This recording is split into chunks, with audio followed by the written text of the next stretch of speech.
Bagaimana kabar hari ini saudara seagama? Semoga kalian terhindar dari dosa dan semoga usaha kalian semakin berkembang karena dibantu dengan sholat duha. Oh, watashi no ako aishi no apodewete M4. Sebenarnya Shadow hanya mengarang saja saat menyebutkan sekte Diablo, namun ternyata itu benar adanya. Alpha dan teman-temannya pun sadar bahwa sekte itu bukan main-main tapi berskala dunia. Jadi dia pamit pada Shadow untuk berpencar dan mencegah sekte itu berkembang di seluruh dunia. Namun Shadow tak sadar semua itu. Dia mengira Alpha pergi karena tahu ceritanya hanyalan saja dan dia sudah tak mau menemani bocah bermain, dan yang Alpha ceritakan hanyalah alasan bagi Shadow. Shadow pun berusia 15 tahun. Dia pergi ke kota Idgar dan masuk Akademi Bayangan di sana. Sekolah itu cukup terkenal, namun karena kasta yang berpengaruh, orang yang terlihat biasa-biasa saja seperti dia tetap bisa masuk asalkan keturunan bangsawan. Di sana Shadow mendapat fasilitas layak rendah karena dia terlihat seperti orang biasa, dan dia pun memilih kawan-kawan yang sama sepertinya, yaitu orang-orang biasa, Edgar dan Jagger. Saat ingin berangkat, Shadow dan teman-temannya hampir ketinggalan bus. Jagger menggerutu harusnya mereka tinggal di asrama sekolah seperti murid-murid kelas atas, tapi apa daya mereka hanya murid rendahan. Saat tiba di sekolah, Edgar menagih janji Shadow saat ulangan. Dia akan mengungkapkan perasaan pada idolanya dan bersiap ditolak dengan keji. Dia melihat seseorang menembak idolanya, yaitu Putri Alexia, menggunakan bunga. Namun putri itu hanya berbalik dan bilang tidak tertarik. Itu membuat kedua temannya menggodanya, "Jangan sampai kau takut karena melihat itu."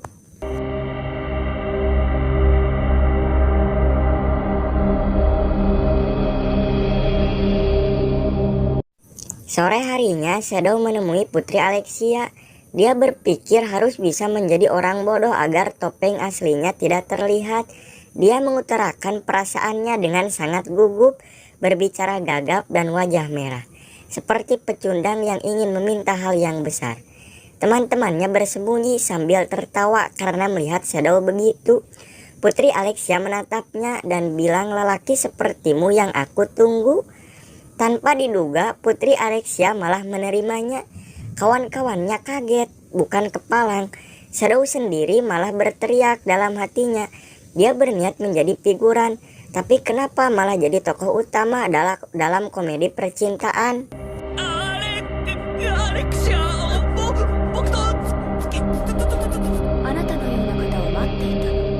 Esok harinya saat berada di kantin, Jagger dan Edgar membicarakannya. Kenapa Shadow malah diterima? Harusnya jika Shadow bisa, Jagger juga bisa. Dia menyesal bukan dia yang mengutarakan perasaan. Putri Alexia malah datang ke kantin rendahan dan semua orang sangat terkejut. Apalagi Jagger dan Edgar, mereka sampai gagap saat Putri Alexia meminta izin bisa duduk di sana.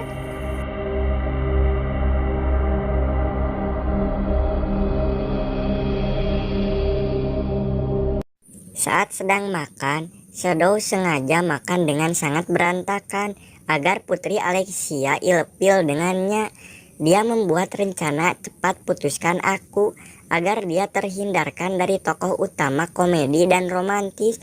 Namun Putri Alexia malah mengajaknya belajar bersama.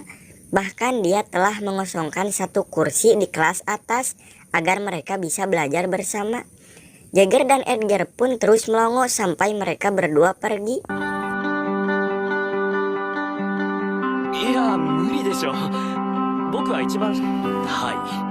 Saat di kelas, Shadow memperkenalkan diri.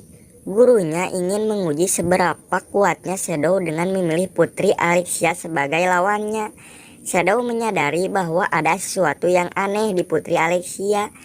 Dia sama seperti dirinya, menyembunyikan wujud aslinya dan hanya menampakkan kepolosannya.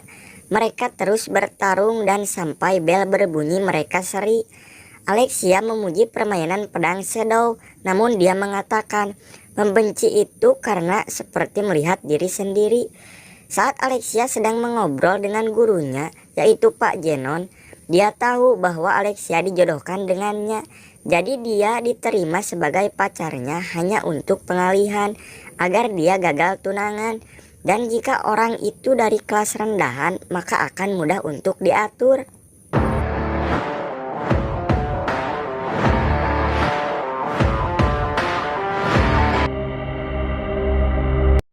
Saat mereka berdua mengobrol, Shadow membicarakan itu dan Alexia mengancam jika Shadow ingin berganti jadi pacarnya, dia akan memberitahu semua orang bahwa Shadow dan dua temannya ingin mempermainkan hati seorang wanita, maka reputasi Shadow akan hancur. Namun Shadow tak peduli karena reputasinya sudah hancur. Bahkan sebelum dihancurkan seseorang, Alexia pun mengeluarkan koin emas. Dengan itu Shadow baru mau menjadi pacarnya. Semua orang di sekolah sangat iri padanya. Bahkan ada yang mengira Shadow hanya mengancar warisan. Namun Pak Zenon tetap santai dan hanya mengawasi mereka berdua, tak terpengaruh ataupun terlihat cemburu.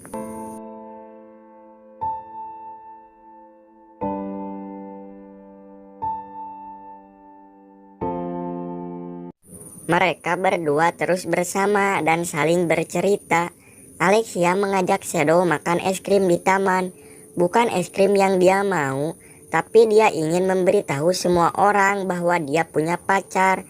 Mereka sempat beradu argumen, namun Alexia bisa mendiamkan Shadow dengan memberikannya koin emas. Dia seketika menurut seperti anjing.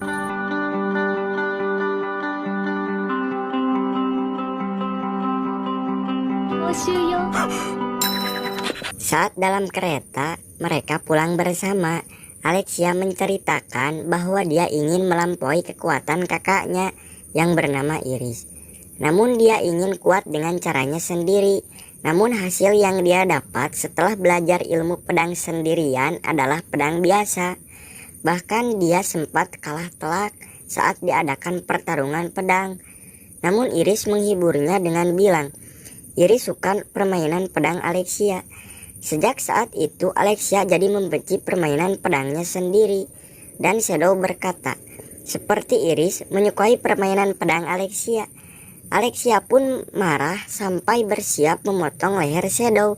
Dia sangat marah dan mengatakan, terkadang dia suka hal yang agak aneh dari orang lain, namun dia tak suka hal yang dia suka dibenci orang lain.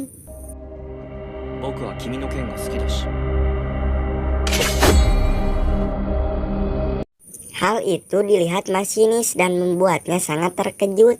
Saat mendengar alasan Shadow, Alexia menyimpan lagi pedangnya, keluar dari kereta dan mengatakan selamat tinggal. Shadow pun agak lega, akhirnya hubungan yang sangat dingin dan aneh ini akhirnya berakhir.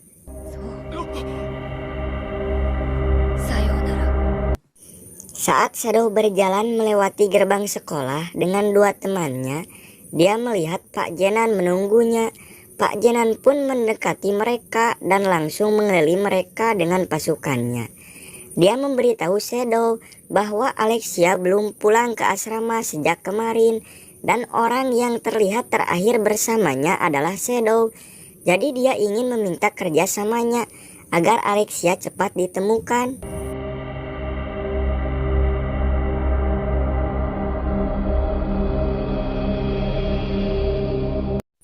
Alexia pun terbangun dengan tangan yang diikat oleh borgol segel sihir.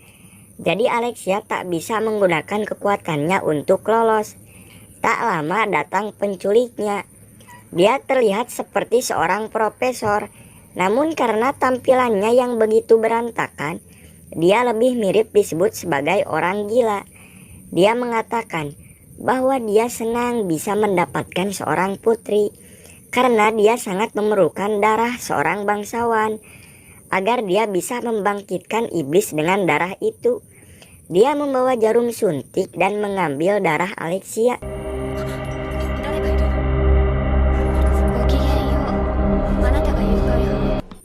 Di akademi, Kageno sedang diinterogasi oleh keamanan akademi karena dia diduga telah menculik Alexia. Karena orang yang terakhir terlihat bersama Alexia adalah Kageno. Namun seperti biasa, dia berpura-pura sangat kesakitan saat dipukul agar orang lain tidak tahu seberapa besar kekuatannya dan agar masalahnya tidak menjadi makin rumit jika Kageno melawan mereka. Saat interogasi hari kelima, kakak Alexia agak khawatir karena kemungkinan besar penculik Alexia adalah orang luar akademi. Jika seperti itu, maka akan lebih sulit untuk mencarinya.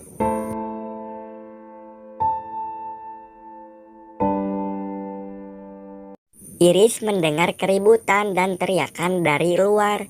Ternyata itu adalah Clara yang ingin menyelamatkan Kageno dari masalahnya. Karena yang Clara tahu Kageno sangatlah lemah. Jadi dia akan sangat tersiksa jika berhari-hari diinterogasi.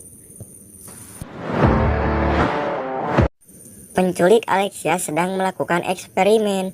Dia memasukkan darah Alexia pada orang yang sudah meninggal karena dia ingin membangkitkan iblis. Namun eksperimennya belum berhasil dan dia terlihat sangatlah putus asa. Namun Alexia mengajaknya berbicara dan sepertinya pandangan mereka berdua pada kehidupan sepertinya satu pemahaman. Dan Alexia menyemangatinya dengan bilang dia punya Alexia yang bisa diambil darahnya. Mendengar itu, Profesor terlihat agak aneh dan mengambil mangkok yang isinya terlihat menjijikan. Dia bilang, Alexia sudah banyak kehilangan darah. Jika mau sehat harus banyak makan. Lalu menyuapi Alexia dengan sangat memaksa.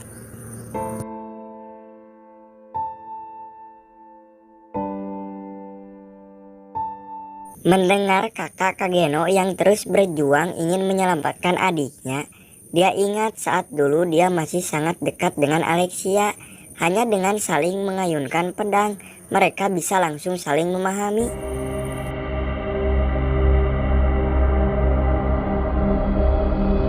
Kageno dilepaskan, dia pun pulang naik bus seperti biasa. Saat di bus, dia merasakan banyak orang yang mengawasi. Jadi dia memilih tidak menyembuhkan lukanya dengan sihirnya. Karena jika ada mata-mata yang melihatnya akan menjadi masalah besar. Saat Kageno sudah sampai di rumahnya, sudah ada Alpa di kamarnya. Mereka saling menyapa.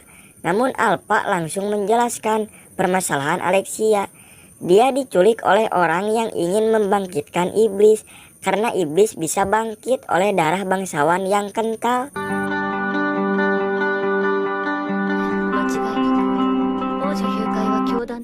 Dan orang yang menculik Alexia masih berkaitan dengan sekte Diablo. Dalam hatinya Kageno berpikir, mungkin Alpa masih membahas karangannya dulu tentang sekte Diablo karena ingin menghiburnya.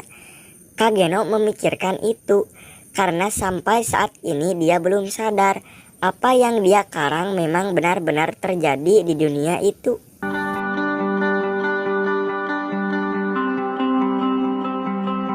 Anak buahnya telah merencanakan banyak hal untuk menghancurkan sekte itu di ibu kota. Jadi akan ada serangan besar-besaran walaupun hanya dengan 114 orang.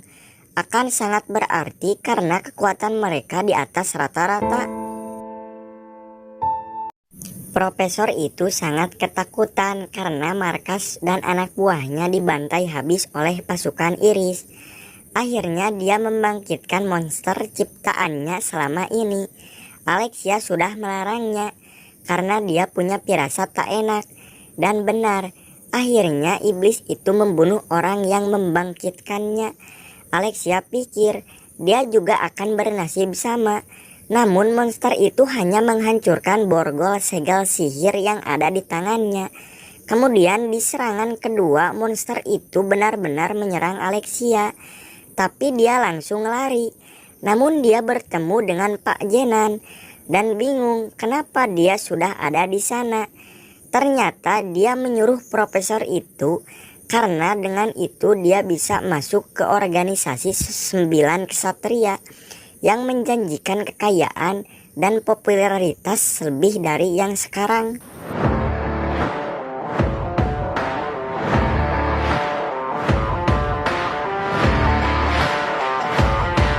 Mereka bertarung dan pada akhirnya Alexia yang kalah. Dia dilumpuhkan oleh Pak Jenan. Saat Pak Jenan akan membawanya, datang Kageno dengan gaya berbeda dari biasanya.